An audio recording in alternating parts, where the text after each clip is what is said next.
us here and for presenting here. And actually, I should mention the fact that all this project began with the CCA when in 2009, no, actually 2008, where we, with the students of Université de Montréal, we began this research to do this show called Total Environment in Montreal during the 60s and the 70s. And during this research, we came across François and met with him. And so that's the encounter. So we met in 2008, and it was the beginning of many more meetings and digging in the basement and the attic of François to unearth an amazing wealth of materials. And then we should talk also about the title of a show and the Cataloging, which sounds a little bit mysterious. Because actually when I met François, like many other people, I knew the name François Dallegret because of the famous drawings of that he produced in the early 60s for the now super famous article piece of Rainer Banham, A Home is Not a House, where he designed what now everybody is calling the environmental bubble. So that's why, but in the process of this research, we discovered so much more. I mean, there is so much more to François Dallegret that is worth discussing, showing, talking about. A life that was began much earlier than the meeting with Rainer Banham and continue much later, etc., etc. So this is why the subtitle of the book, François Dallegret Beyond the Bubble. Tom, do you want to talk about the first part of the title that you absolutely wanted? The Golden Code? Yeah. Well, given that we're dealing with God, that Francois' divinity seemed to be one of the more interesting things about him. And I was also aware, thinking that whenever there's an exhibition at the AA, there's a big banner outside the AA that runs down the entirety of the facade. And I just like the idea of God and Co. being written across the facade of a Georgian terrace house in the middle of central London. But I also just like the acronym itself, because God and Co, of course, is an acronym for Go Dallegret. And as you'll see in some of the projects later, it's an acronym that François used on various credit cards and all forms of publicity. In the 1970s, you could apply for a bank account under the name God. And we also, in a sense, with the cover, the yellow sticker over his mouth is actually a bar of soap that François found. It's a sort of objet troupe. But we kind of like the idea of washing François' mouth out with soap and water. But I think the plan for this evening, though, basically is on the computer and going to be projected on the screen is a PDF of the whole book. And we're going to just kind of advance through pages of that book, stopping every now and again, and prompting François to try and say funny and interesting things about whatever's on the screen. And I should also say that the book itself is arranged strictly chronologically, which just seemed to be the best way of presenting the life of this god. So it begins in 1957 with the very first thing François did, and ends with the very last thing that we've got. So should we just keep clicking? Yeah, sure. So I'm just going to speed, this is going to be like holding the remote control on the TV set. I'm just going to speed through initially. So this is the very first image of a very young François in 1956 at the Lycée. I'm just going to forward through, very, very early projects of François' cars. But I wanted to begin with this image, which in many ways for us was a kind of counter image to the very famous emblem of the bubble. The Home is Not a House shot that Alessandra spoke about, and this in a way became our alternative emblem for François astride his Super Leo car. So maybe we could just talk a little bit about this image for start, François. This was from 1962. It's the photograph of your kind of first entree into the sort of art scene in Paris, an exhibition of your astrological vehicles in the Iris Clare Gallery. Yes. Can you hear me? Okay. Yes, this car is a Super Leo. It's one of the astrological signs which I did before. This was a super color in the series of the 12. So I worked on the Leo and did a Super Leo. I'm going to quickly go back to some of the others. Yeah. So these are some of the other cars. One car per astrological figure. Yeah, each one corresponds to a sign, and it proved to be exactly right. For example, the bull, which is the second from the top left, is exactly the form of an individual that would carry his body through such a vehicle. And the Libra is the second on top from the right. It goes both ways. And Isn't that the Libra, no? That's this one, that's the Libra. Yeah. Yes. Two drivers. So I'm a Libra and I'm going both ways all the time. So in any case, I have a lot of fun doing this kind of funny constructions. And following that, I had a show at Iris Clare Gallery where I had done an homage to Bugatti, who was somebody who I admired a lot. And I actually had a Bugatti at the time, except I couldn't run it because I couldn't afford the gas. So I would move it from one place to another. I kept it 2 years. Then I sold it to a fellow who happened to have 300 of these beautiful Bugattis. And his name was Schlumpf.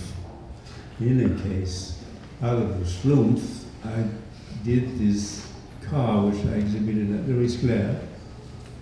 And this was a photomontage in a sense where the original was black line, and then I did an enlargement of the original in negative. So that's a negative enlargement, 7 meters long. And then the advantage is I could actually sit right next to it, like saying that I'm out of it, but it still belongs to me. And voilà, so that's a super. But we should also say that the Iris Clare Gallery was not, in a sense, some sort of backstreet, very sort of small-scale gallery. Iris Clare, in a sense, at that time was the galleryist, representing not only Francois but Yves Klein and Tinguely and Arnaud. So there were some really crucial shows being taking place in that gallery at that time, all of which, in a sense, were documented in this famous periodical that Iris Clare produced, Iris Time. So Francois made the front cover of the very first issue with his Bugatti. But the one thing is, I have to add that the fact is that she was in love with me too. I was going to let you say that. But a lot of women have been in love with you, Francois. Yes, actually, I never stopped. So this was, I was sitting in my little room there on the left, on my bed with some of the drawings, and I was just starting the Beaux-Arts, studying architecture. And then I was starting the drawings at the same time. So I didn't finish my studies, actually, because I kept drawing. And then I left for America. I left France, I left Paris, I left the Beaux-Arts. Okay, hold on, before we get to America, let's dwell in Europe for a while. And in particular, let's just look at some of these other sort of things you were doing at the time. So alongside the kind of cars and futuristic vehicles and astrological vehicles, you're also producing a series of machines, machines that did various things. For example, a machine that generates literature. Yes. Yes. So talk us through this thing. Well, this is a very big machine. You have the sitting there. It travels from the right to the left, from the right to the left to the right, and there's these TV screens, these little screens that makes you control the kind of wording that will come out of the central body of brain that will diffuse thanks to much smaller brain which are all spread around on the right side, on the upper side. And then there's a major screen that tells you what's happening.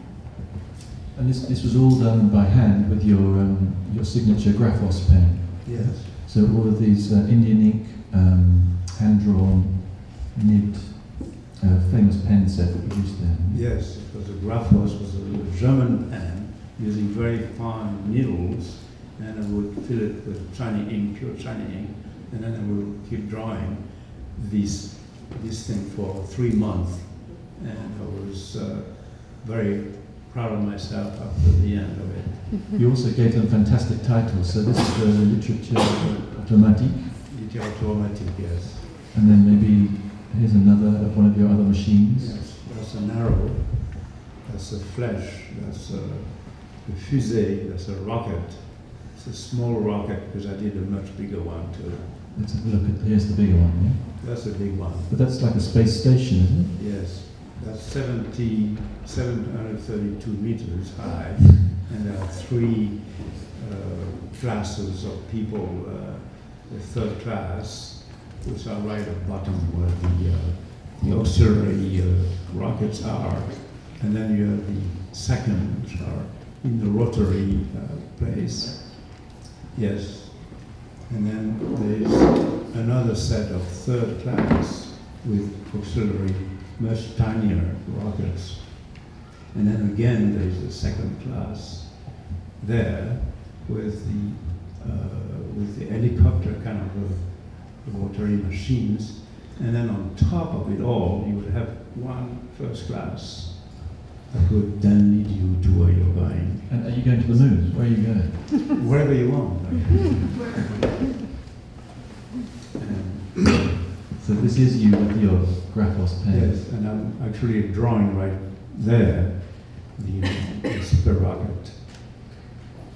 Who was taking these pictures actually for us? That's something I don't remember. It must have been a girlfriend. I should also say that throughout the book, Alessandra spoke about the sort of genesis of the project coming out of the research she was doing for the Total Environment show here at the CCA. And then I commissioned her through a magazine I edit, AA Files, to run conversations she had with François in AA Files. And then, in a sense, we embellished that conversation a little bit through further conversations, and then structured this book through that conversation. So the spine of this book is broken down with this conversation that is sort of divided into a series of chunks and sort of stretched itself throughout the whole book. Yeah. I love chunks, actually. You love chunks? Mm-hmm. So here's more machines. You can pronounce the title of this one, François. Yes, that's the literature automatique. It's a machine you would hold it on your head, and then there will be a screen in front of you, and a microphone, and earphones, as well as a little computer thing in your bag, and then your kind of typewriter there at the bottom. And that would create things that would go beyond you, actually, and then you would interfere these creations and get all kind of ways and solutions to your wording. Yeah. Subsequently, sort of people have described this as cybernetic, but you kind of deny that you're producing these under any kind of category, right? No, it's all right. Cybernetic is okay. It's okay. I agree, yes. Oh, today it's okay. No problem. No So you're resigned to the fact that you're a cyberneticist? Absolutely, yes. I love it to be. Thank you very much. Okay, here's another cybernetic project. Yes, that's a click-like corporate automatique. That's a machine that's controlled with your hands in photocells corridors, as well as your feet, and depending the degree of your nervousness, it would trigger the hand on top that would slap the person you would talk to that you wouldn't be happy with, and then it would also run after him and then head him trip with the bottom leg, and then on top of it you would have some 2 guns that would distribute and will make and then send out some pies, two runs of pies, lemon on one end and orange pickle on the other. And that was, I had a demand for orders actually for this machine, but I didn't carry it. We should make one. Yeah. And these are the sort of studio shots, as we see, when Alessandra and I went to Francois' house and sort of started to kind of wade through the kind of morass of material, we found endless photographs like this, which are kind of studio shots of Francois setting up the photo montages that he would use in images like that. Mm-hmm. And again, in these, in their kind of abstract nature, you can see how sort of, you know, how elegant, you're quite elegant guy, Francois, you still are, of course. I still have a jacket actually. Yeah. But people have mistaken you as a kind of young Yves Saint Laurent. You had quite a kind of sharp look then, no? Yes, I'm still really sure. Yeah.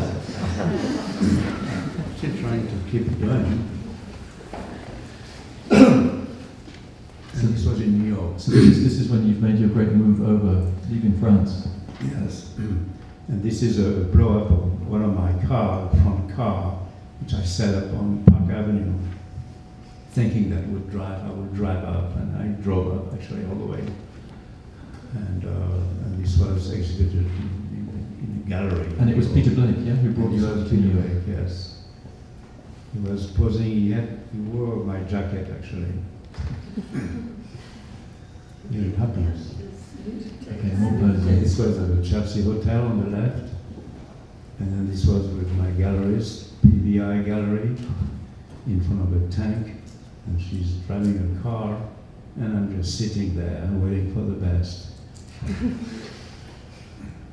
Okay, then the other interesting thing, you know, very early in your career, comparatively, you actually built something. You actually were operating in a more conventional sense, like an architect. And this, in a sense, is your first building. Mm-hmm, yes, 15 days after I was in Montreal, I met a fellow whose name was Bill Soppin, and he had 3 pharmacies in Montreal, and he wanted me to work on a new building he had on Mountain Street.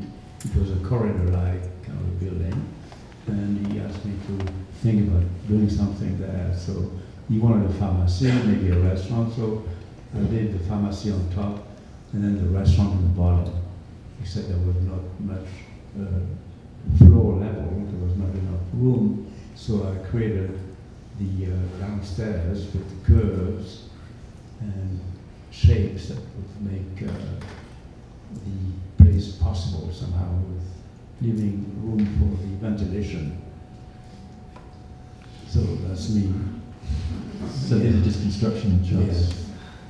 So as you said, that upstairs in the pharmacy, everything was orthogonal and black and white, but everything at right angles. Downstairs in the restaurant, everything was breaking that 90-degree angle. But as you said, François, this was all cheap stuff though, right? This Yeah, was it was just standard tables that was put together, and then they were wrapped with mesh, and then they were thrown cement on it, and then it was polished and whitish, and then stayed like that. But then you also had a rather kind of radical ventilation system, no? Wasn't this from a kind of airline? Yes. Wasn't it like from a Boeing system? Yes, there were exposed pipes, and there was lights through the pipes, as well as ventilation and sound that would come out of the ends of the pipes. So there's Ask me today, what happened to the building afterwards? What's there now? Well, it's still there, but It's still there? different. Yes. It's a private house, it's a... Well, it's a fashion place. Yeah. You can buy a few dresses there. So there's upstairs. Yeah. And you also, of course, on this project, as with so many of your other projects, did a kind of graphic design component too, and designed the logo for the drug. Yeah? Yes. So the drug was composed of 4 letters, which I made columns of 3 letters. So it was in the spirit of God on one end, and But you haven't discovered God by this stage, have you? well, I was getting to it somehow, yes. And there was a lady, Cathy Lullier, who had a shop, and she had a little dog. So I thought that I would associate the dog to the drug and to God. So there's the finished logo. Mm-hmm. And this was the gallery. Here's the party, no? Yes, the party and the fashion show. And this is as it appeared in Architectural Forum. Yes. So you're getting a little bit of attention now, no? Oh yeah, a lot of attention. And even a billboard. Big poster, yes. And Buttons. badges, matchbox. And that's Robert Rossi on the right. That's Bill Sopp in the center. So Bill Sopp, he was the owner, no? Yes. And he, I'm just there on the left. And I've always liked this one. This is a sort of basically a love letter to you from Frederick Kiesler, Yes. saying how much he likes your drawings in 3 different languages. Well, I didn't stay long enough for him to carry on what he was saying, but I kept the note. It was the battle of, great battle of François to discuss influences, you know, what the work he was looking at. And he kept denying any sort of influence, but then with digging up, we discovered basically he knew every single artist, architect at the time, and he was like, you know, hanging around. Actually, his real love and passion was Salvador Dali. They actually used to call him son. I mean, here is God, son of Salvador Dali. So that's real genealogy, but it's like, it actually makes a lot of sense. Yeah, actually I seen him at the St. Regis Hotel, and he was coming out, and as my wife reminded me that he said that, oh, here you are, François, my love, and so on, and then he embraced me. He embraced me. Fantastic. It was great. But you also had to sort of give him the kind of paraphernalia you were producing, right? The cards, the badges. Yeah, I had pockets full of goodies. So I had a few things I gave him. Because Kiesler is writing on one of your goodies, no? This is a card you produced of one of your... Yes, with the car. Yeah. Okay, then here we hit the... This is the project. This is the bubble project that we were trying to go beyond. But of course we had to deal with it. And these are the sort of preliminary sketches you did for A Home Is Not a House. Mm-hmm.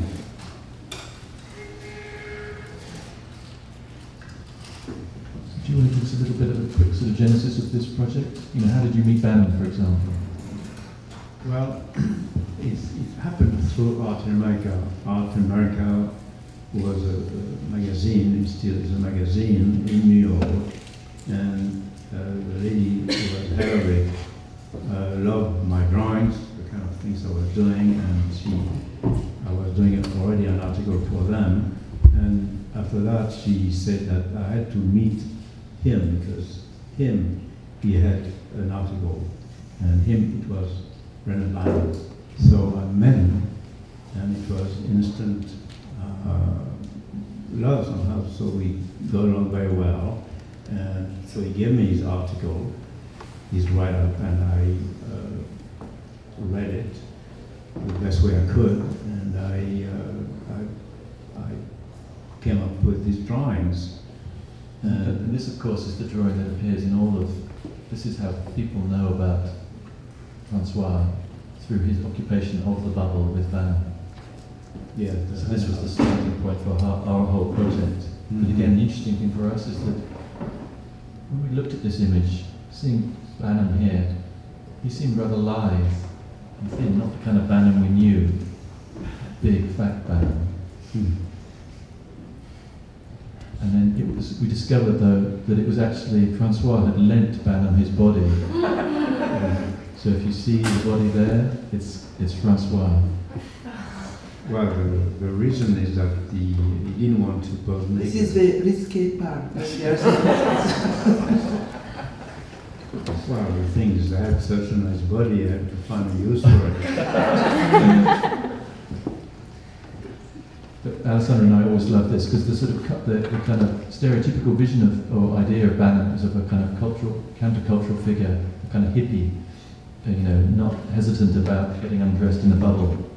But the reality is that he was hesitant, and you helped him out there. Yeah, I gave him a big hand. at the opening of the show in London, Mary Banham was there, and I finally, because I wanted the truth out of this story, because I don't trust François. And I did ask Mary if, and she said, yes, of course. Peter, actually, because it's Peter, it's not... Peter Rainer Banham. Yeah, Peter Rainer Banham. Peter's body was not as good as the body of François, so Banham asked for your body. But but I didn't move my body on top of him because his body wasn't right. Yeah. It was also Mary Banham ultimately was when we were discussing the exhibition. It was being kind of delayed and deferred, and I went to see Mary Banham, and she wrote a letter to the head of the AA, basically insisting that we have the exhibition. So I hand-delivered this, and then the whole project was greenlit after that. So we owe a big debt of thanks to Mary Banham. And when we actually had the exhibition in the AA and had events afterwards, it was rather amazing and wonderful experience standing next to François, going through this show with Mary Banham there with us, sort of talking over everything François was saying. She has a memory like an elephant and was actually correcting some of the things François was saying. And I was like a little monkey around. Yeah, and she was actually pretty amazing, saying, he did this before the anti-gram diets. François did it before the anti-gram diets, yeah, so which was quite interesting. Yeah. There is Banham himself in your apartment, in your house. Yeah, that Banham is sitting. Actually, he's photographed twice. I used a wide lens camera, which takes a frame and a half, or 35mm, and it just happened. It took 2 shots at one, and it was shot in the 4825 St. Catherine West, where I used to be before, where I am now. It's right across the Westmount Station, actually. And this was in 72.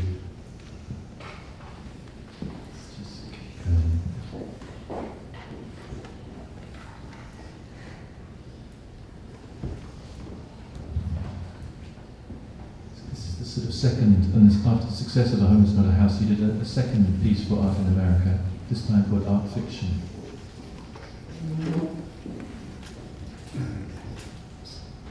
And this one is even more cybernetic, no? Yes, it shows the author, who is on the upper left, who has that extended body head, and he has full power through his hands, and this power allows him to not only control himself, do whatever he wants, but he also can generate enough force to control the famous collector, the fellow who, as artists, we depend on, the fellow who would have some interest into your work. And this was a highway meeting place.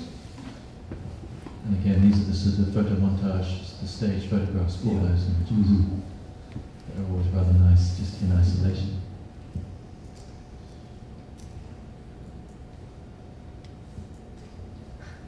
This may be my all-time favourite François photograph.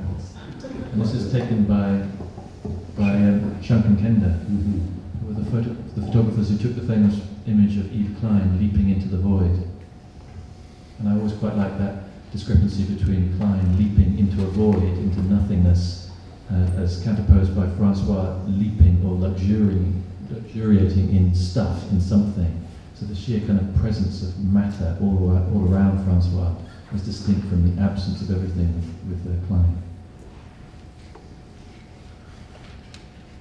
And a fur coat helped. Actually, those 2 images, for a moment they were going on the cover. That was going to be the cover. Mm-hmm. We were fascinated by the connection, because we were in Montreal for 2 years. I did work with you for 2 years. I did photographs your work for a couple of years, like in a sort of systematic way. 67. Yeah, we were very interested in this connection of the work with the photographer. And by now, all of you have realized how important is photography. Actually, photography is part of the work of François. It's not just there to support the work. It's really a huge component of the work. Yes, as you see, in a sense, François himself becomes the work. It's pictures of François that are the project. And even though the book is broken down into a chronology of projects, the consistency is François himself. And that's La Machine. La Machine. Mm-hmm. So what was La Machine, François? La Machine was a device which was worked from the old, the future at the time in '67 was the French Babylon, which was covered with these long beams, and I bought some beams from the manufacturer, and then I created this machine somehow with photocells on the bottom and fluorescent tube on top. So you have 172 photocells which would react and generate sound somehow. So you would play with it. So it's a sonic an piece, infinite piano, yes.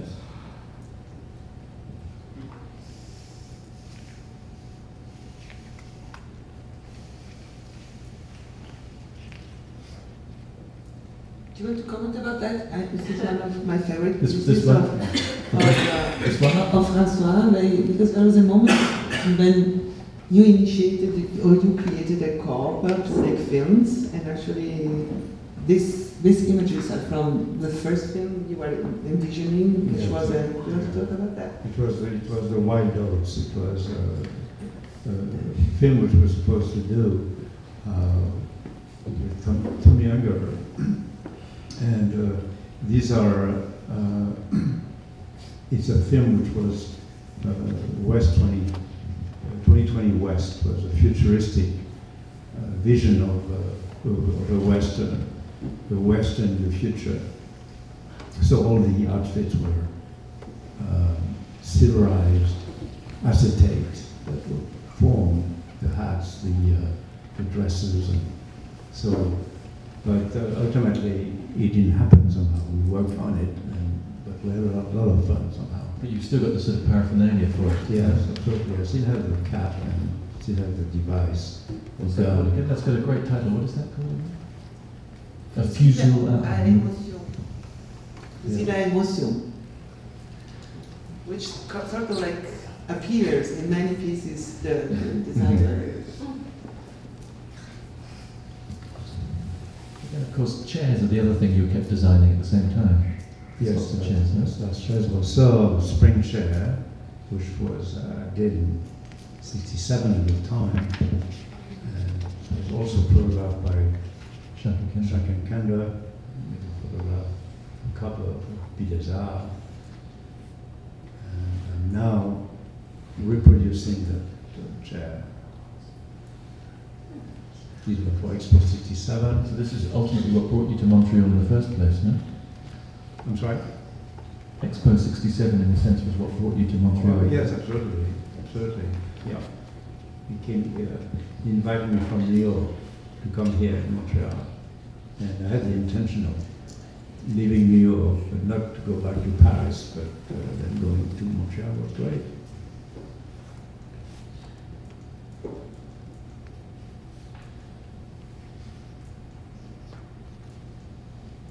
This was a different 7, and also Your body had really beefed up by that stage. well, I had to show that I had some strength and some power. So, and it worked very well. Like, I was very successful. Now, what about this one? Tell us about the Palais Metro. The Palais Metro, yes. Actually, is Joe Baker here? Oh, I don't think you here. That's a project I worked with Joe Baker on the old Palais du Commerce, which is now the Grande Bibliothèque. And this space, which was a huge place for roller skating and as well as huge dinners. And we thought of using it as a place where things would happen as a huge, some kind of mixed drugstore, restaurant, and theater. But you also packaged this proposal in this rather magnificent kind of suitcase. And the images we're seeing now are pages that are kind of spiral bound from that suitcase. And accompanying them is a kind of audio track, yeah? It's like a sort of proto-audio blog that runs in tandem with the actual images.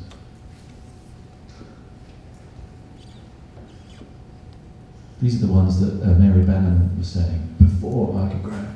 Yeah. Yeah. this was for me the premise for structures that was eventually done in Kansas City for a project that was actually realized, the West Village.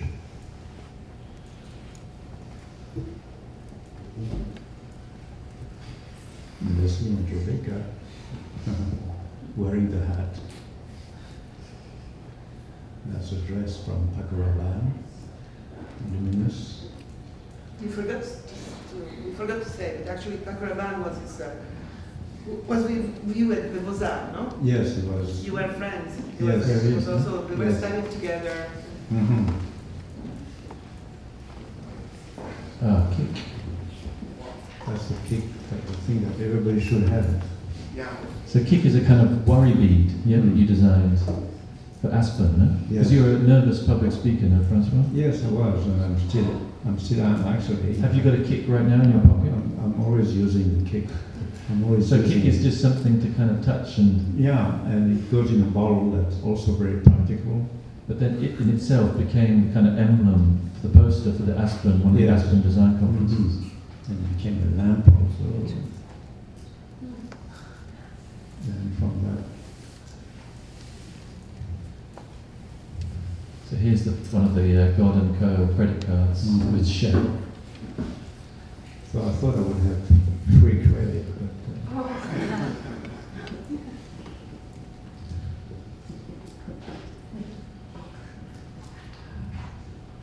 And here's your wife, Judith. yes, she's ready to be pregnant. And There she is.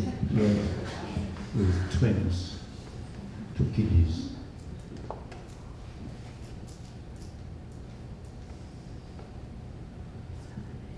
Still, you maintain your fascination for cars, though. Yes, I used to have a lot of Jaguars. More than one is always better. So here's the Kansas City. Yeah, project. here's the Kansas City. Yes. This was also in collaboration with Joe Baker, right? Yes, right. This was the presentation actually, and this was the making.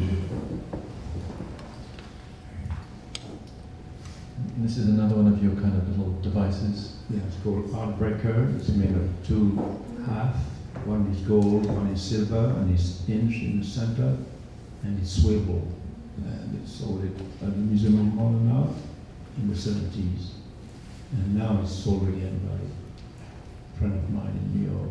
This one is one of my all-time favorites. This is one piece that we, Alessandra and I, discovered in the archive. It's the smoking machine. And we've kind of assembled it in Francois's house. And it can smoke, and it smokes 6 or 7 cigarettes simultaneously. So I looked to bring this over to the AA and try and install it in the exhibition space. But England, like a lot of other countries, is now banned smoking in public spaces. But we asked permission to see if you could actually have, when no one was actually doing the smoking, whether that was okay. And this produced all kinds of confusion, and then eventually, after months and months, they said no, it was not okay. So we had to film it. So just now, Francois' son made a terrific film, and we played the film. We had basically set up a smoking room within the AA.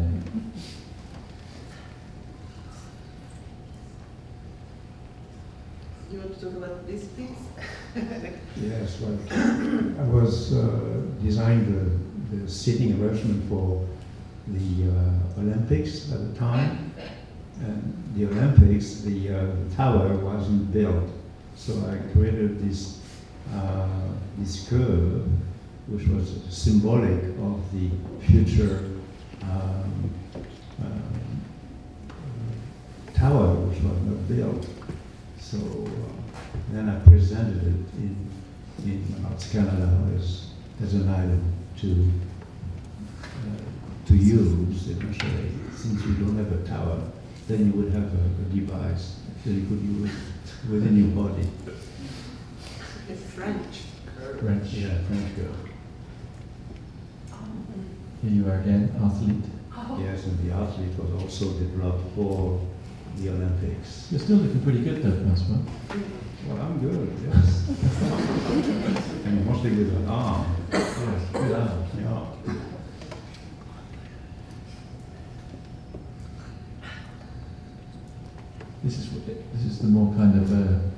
ecclesiastical phase of your career. Yes, it's a south bed, but it's a bed actually. You can carry it. Well, you having slight delusions of grandeur at this point? No, just having a rest.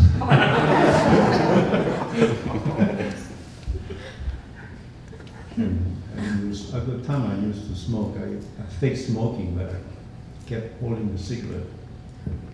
So, of course, at the time you also designed the first logo for this place. Mm-hmm. Yes. Oh, stop there. We just found out. There is a building here in Montreal that they call Rapin Fromage. Is this inspired? So she's greater, huh? She's greater. Rapin This Fromage. piece is inspired to that? I'm sorry? It exists, yes. Yes, when you did this, it was inspired, it was a comment upon the building or not? I don't understand what you Was this said. building, was this a reference to that building, the cheese grater?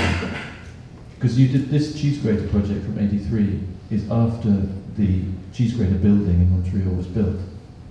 Oh, maybe, possibly, yes, possibly. This is what we have to deal with. Yeah. Possibly, but I would have to. The cheese grater project was a sort of a twin with this manure pile, the Pasta Fumier. Right. But this was supposed to be a comfortable place to be in. We love this piece. I love this. This is maybe my favourite piece. The thing is, these two pieces exist. The actual framed picture of this is a kind of image in relief, which is about 2 meters by 1 meter, with this photograph. But within the frame is straw or bits of manure actually inside the frame. And then similarly, in the cheese grater photograph, inside the frame are huge chips, wood chips, to simulate the kind of bits of cheese. Mm-hmm. Yeah. So here you are, inhabiting your manure pile. Yeah.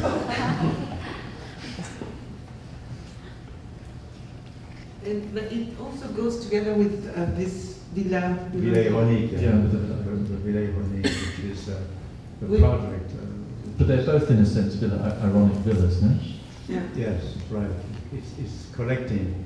It's collecting things from the upper part, things from space that would be diverted into kind of a mishmash that would then give birth to an alternate kind of housing brackets, kind of a space for men being enjoying himself. And I'm planning to animate that drawing actually. And this is actually the very last image within the book, Yeah, which is your brain and your heart. And the heartbeat and the brain waves from 1772, 67, 72. And that is it. Yep.